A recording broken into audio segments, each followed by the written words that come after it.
There lived in Norway, not far from the city of Drontheim, a rich and prosperous gentleman.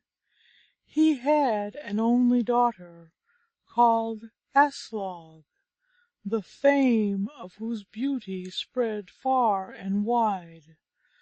The greatest men of the country sought her, but all were alike unsuccessful in their suit.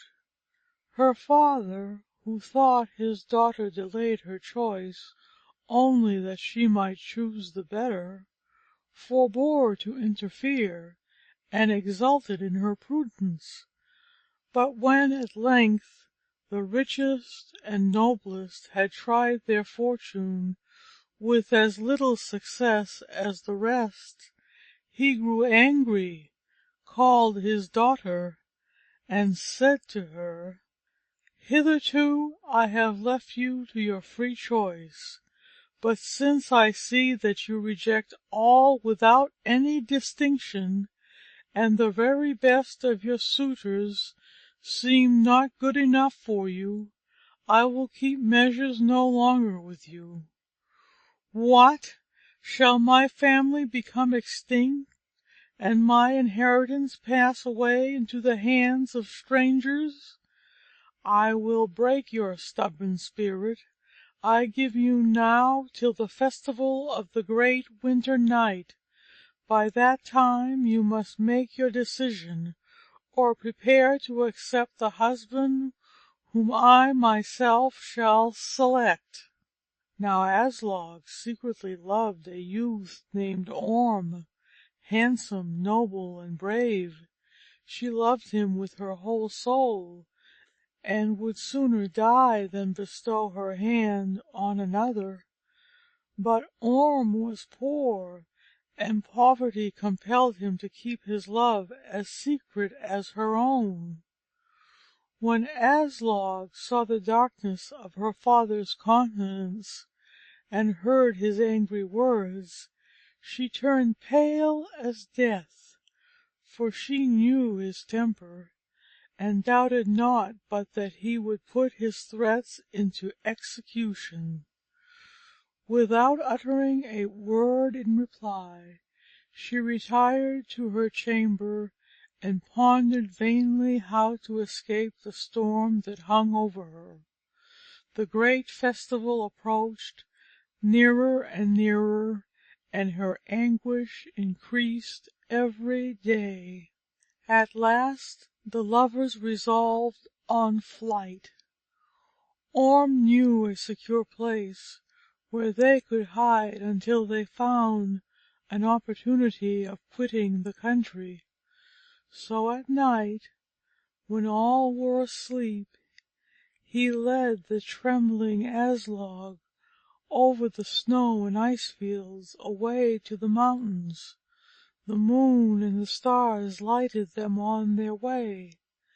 They had under their arms a few articles of dress and some skins of animals, which were all they could carry. They ascended the mountains the whole night long, till they reached a lonely spot enclosed with lofty rocks. Here Orm conducted the weary Aslog into a cave, the low and narrow entrance to which was hardly perceptible, but it soon enlarged to a great hall, reaching deep into the mountain. He kindled a fire, and they now, reposing on their skins, sat in the deepest solitude, far away from all the world. Orm was the first who had discovered this cave, which is shown to this very day. But as no one then knew anything of it, they were safe from the pursuit of Aslog's father.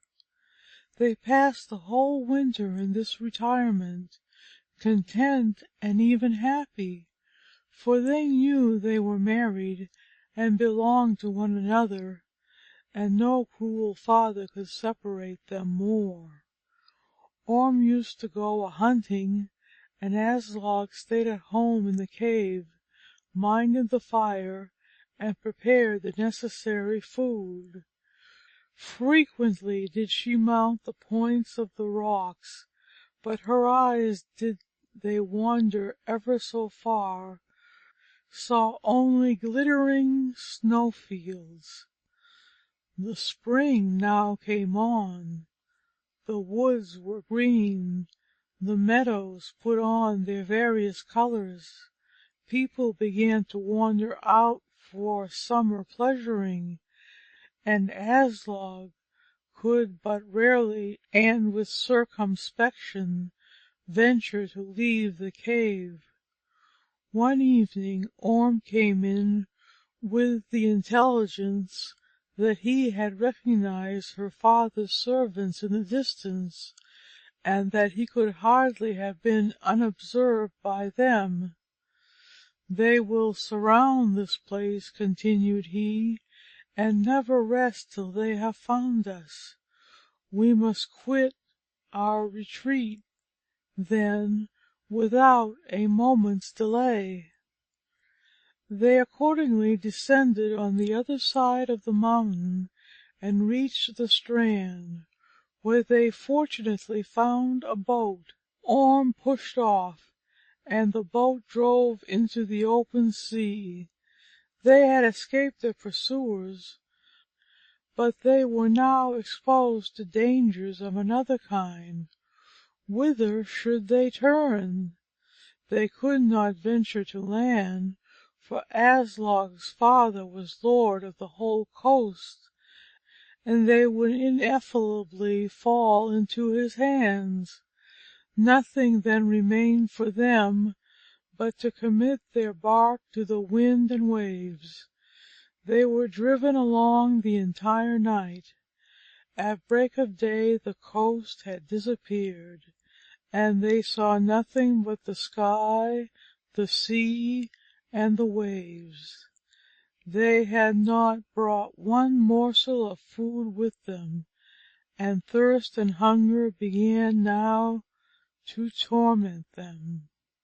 3 days did they toss about in this state of misery, and Aslall, faint and exhausted, saw nothing but certain death before her. At length, on the evening of the 3rd day, they discovered an island of tolerable magnitude, and surrounded by a number of smaller ones. Orm immediately steered for it, but just as he came near it, there suddenly rose a violent wind, and the sea rolled every moment higher and higher. He turned about with a view of approaching it on another side, but with no better success. His vessel, as often as it neared the island, was driven back as if by an invisible power. "God help us!" he cried, and crossed himself, and looked on poor Aslall, who seemed to be dying of weakness before his eyes. But scarcely had the exclamation passed his lips when the storm ceased, the waves subsided, and the vessel came to the shore without encountering any hindrance. Orm jumped out on the beach. Some mussels that he found on the strand strengthened and revived the exhausted Aslall, so that she was soon able to leave the boat. The island was overgrown with low dwarf shrubs, and seemed to be uninhabited. But when they reached the middle of it, they discovered a house, which appeared to be half under the surface of the earth. In the hope of meeting with human help, the wanderers approached it. They listened, but the most perfect silence reigned there. Orm at length opened the door, and they both walked in. But what was their surprise to find everything regulated and arranged as if for inhabitants, yet not a single living creature visible. The fire was burning on the hearth in the middle of the room, and a kettle with fish hung on it, apparently only waiting for someone to take it up and eat it. The beds were made and ready to receive their weary tenants. Orm and Aslall stood for some time dubious, and looked on with a certain degree of awe, but at last, overcome by hunger, they took up the food and ate. When they had satisfied their appetites, and still discovered no human being, they gave way to weariness, and laid themselves in the beds, which looked so peaceful and inviting to their wearied limbs. They had expected to be awakened in the night by the owners of the house on their return home, but their expectation was not fulfilled. They slept undisturbed till the morning sun shone in upon them. No one appeared on any of the following days, and it seemed as if some invisible power had made ready the house for their reception. They spent the whole summer in perfect happiness. They were, to be sure, solitary, yet they did not miss mankind. The wild birds' eggs and the fish they caught yielded them provisions in abundance. When autumn came, Aslall brought forth a son. In the midst of their joy at this, they were surprised by a wonderful apparition. The door opened on a sudden, and an old woman stepped in. She wore a handsome blue dress. There was something proud, but at the same time something strange in her appearance. "Do not be afraid," said she, "at my unexpected appearance. I am the owner of this house, and I thank you for the clean and neat state in which you have kept it, and for the good order in which I find everything with you. I would willingly have come sooner, but I had no power to do so till this little heathen," pointing to the new-born babe, "was come to the light. Now I have free access. Only fetch no priest from the mainland to christen it, or I must depart again. If you will in this matter comply with my wishes, you may not only continue to live here, but all the good that you ever can wish for I will do you. Whatever you take in hand shall prosper. Good luck shall follow you wherever you go.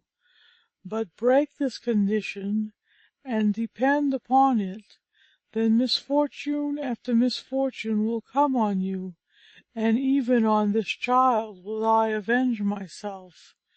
If you want anything or are in danger, you have only to pronounce my name 3 times, and I will appear and lend you assistance. I am of the race of the old giants, and my name is Guru. But beware of uttering in my presence the name of him whom no giant may hear of, and never venture to make the sign of the cross, or to cut it on beam or board in the house. You may dwell in this house the whole year long, only be so good as to give it up to me on Yule evening, when the sun is at the lowest, as then we celebrate our great festival, and then only are we permitted to be merry. At least, if you should not be willing to go out of the house, keep yourselves up in the loft, as quiet as possible, the whole day long, and as you value your lives, do not look down into the room below until midnight is past. After that you may take possession of everything again." When the old woman had thus spoken, she vanished, and Aslall and Orm lived without any disturbance, contented and happy. Orm never made a cast of his net without getting a plentiful draught. He never shot an arrow from his bow that it was not sure to hit. In short, whatever they took in hand, were it ever so trifling, evidently prospered. When Christmas came, they cleaned up the house in the best manner, set everything in order, kindled a fire on the hearth, and as the twilight approached, they went up to the loft, where they remained quite still and quiet. At length it grew dark. They thought they heard a sound of whizzing and snorting in the air, such as the swans used to make in the winter time. There was a hole in the roof over the fireplace, which might be opened and shut, either to let in light from above, or to afford a free passage for the smoke. Orm lifted up the lid, which was covered with a skin, and put out his head. But what a wonderful sight then presented itself to his eyes! The little islands around were all lit up with countless blue lights, which moved about without ceasing, jumped up and down, then skipped to the shore, assembled together, and came nearer and nearer to the large island where Orm and Aslall lived. At last they reached it, and arranged themselves in a circle around a large stone not far from the shore, and which Orm well knew. But what was his surprise when he saw that the stone had now completely assumed the form of a man, though a monstrous and gigantic one. He could clearly perceive that the little blue lights were borne by dwarfs, whose pale clay-colored faces, with their huge noses and red eyes, disfigured too by birds' bills and owls' eyes, were supported by misshapen bodies, and they tottered and wobbled about here and there, so that they seemed to be at the same time merry and in pain. Suddenly the circle opened, and the little ones retired on each side, and Guru, who was the woman Guru, whom Orm recognized immediately, though she had risen in stature and size, so as to be almost as gigantic as the stone man, advanced towards it. She threw both arms around the image, which immediately seemed to receive life and motion. Then the dwarfs, with wonderful capers and grimaces, began a song, or to speak more properly, a howl, with which the whole island resounded and almost trembled at the noise.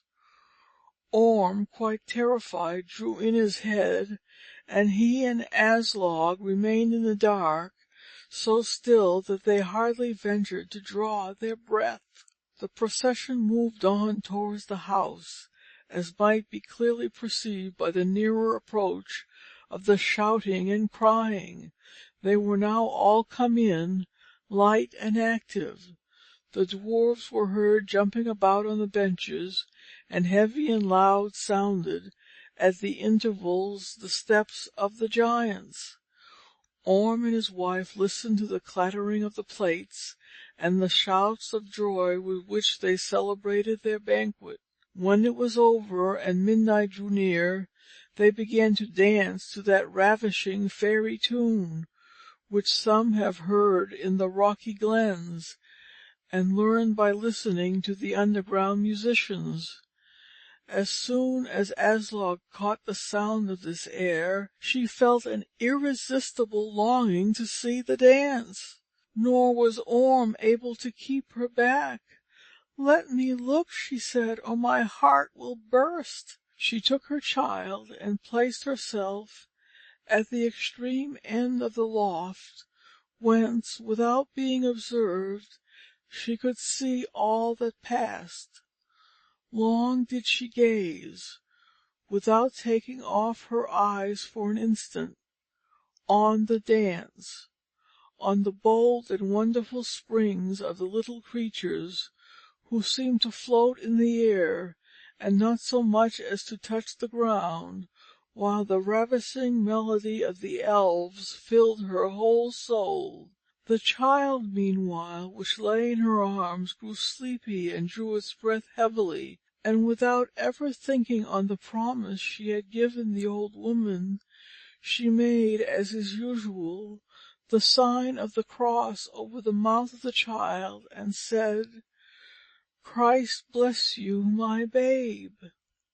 The instant she had spoken the word, there was raised a horrible, piercing cry. The dwarfs tumbled head over heels out at the door with terrible crushing and crowding. Their lights went out in a few minutes. The whole house was clear of them and left desolate. Orm and Aslall, frightened to death, hid themselves in the most retired nook they could find. They did not venture to stir till daybreak, and not till the sun shone through the hole in the roof down on the fireplace did they feel courage enough to descend from the loft. The table remained still covered as the underground people had left it. All their vessels, which were of silver and manufactured in the most beautiful manner, lay upon it. In the middle of the room there stood upon the ground a huge copper kettle, half full of sweet mead, and by the side of it a drinking horn of pure gold. In the corner rested against the wall a stringed instrument, not unlike a dulcimer, which, as people believe, the giantesses used to play on. They gazed on what was before them, full of admiration, but without venturing to lay their hands on anything. How great and fearful was their amazement when, on turning about, they saw sitting at the table an immense figure, which Orm instantly recognized as the giant whom Guru had animated by her embrace. He was now a cold and hard stone. While they were standing gazing on it, Guru herself entered the room in her giant form. She wept so bitterly that her tears trickled down on the ground. It was long ere her sobbing permitted her to utter a single word. At last she spoke. "Great affliction have you brought on me, and henceforth I must weep while I live. Yet, as I know that you have not done this with evil intentions, I forgive you, though it were a trifle for me to crush the whole house like an eggshell over your heads." "What have we done?" cried Orm and Aslall, penetrated with the deepest sorrow. "Alas!" answered she, "my husband, whom I love more than myself, there he sits, petrified for ever. Never again will he open his eyes. 300 years lived I with my father on the island of Kunan, happy in the innocence of youth, as the fairest among the giant maidens. Mighty heroes sued for my hand. The sea around the islands is still filled with the rocky fragments which they hurled against each other in their combats. Anfine won the victory, and I plighted myself to him. But ere I was married came the detestable Odin into the country, who overcame my father and drove us all from the island. My father and sisters fled to the mountains, and since that time my eyes have beheld them no more. Anfine and I saved ourselves on this island, where we for a long time lived in peace and quiet, and thought it would never be interrupted. But destiny, which no one escapes, had determined it otherwise. Olif came from Britain. They called him the Holy, and Anfine instantly found that his voyage would be inauspicious to the giants. When he heard how Olif's ship rushed through the waves, He went down to the strand and blew the sea against him with all his strength. The waves swelled up like mountains, but Olif was still more mighty than he.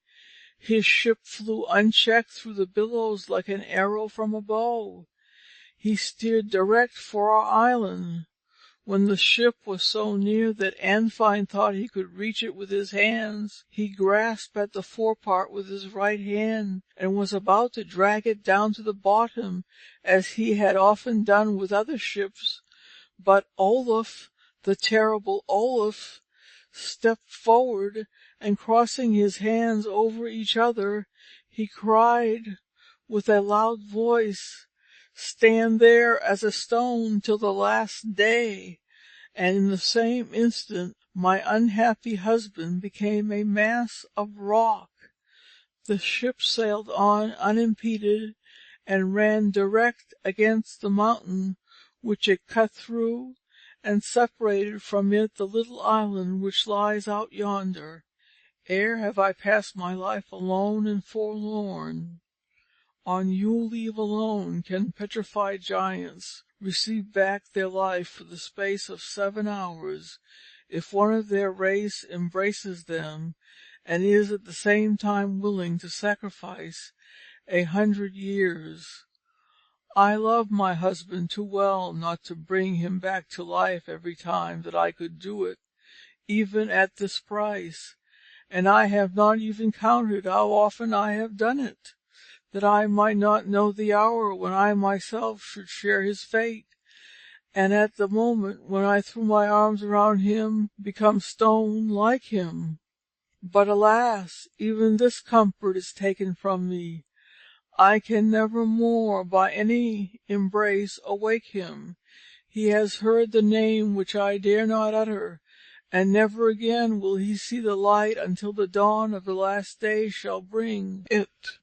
I now go hence, and you will behold me no more. All that is here in the house I give you. My dulcimer alone will I keep. But let no one venture to fix his habitation on the small islands that lie around here. There dwell the little underground people whom you saw at the festival, and I will protect them as long as I live." With these words Guru vanished. The next spring Orm took the golden horn and the silverware to Drontheim, where no one knew him. The value of these precious metals was so great that he was able to purchase everything requisite for a wealthy man. He laded his ship with his purchases and returned back to the island, where he spent many years in unalloyed happiness, and Aslog's father was soon reconciled to his wealthy son-in-law. The huge image remained sitting in the house. No human power was able to move it. So hard was the stone that hammer and axe flew in pieces without making the slightest impression upon it. The giant sat there till a holy man came to the island, who with one single word removed him back to his former station, where he stands to this hour. The copper kettle, which the underground people left behind them, was preserved as a memorial upon the island, which bears the name of House Island to the present day. End of House Island.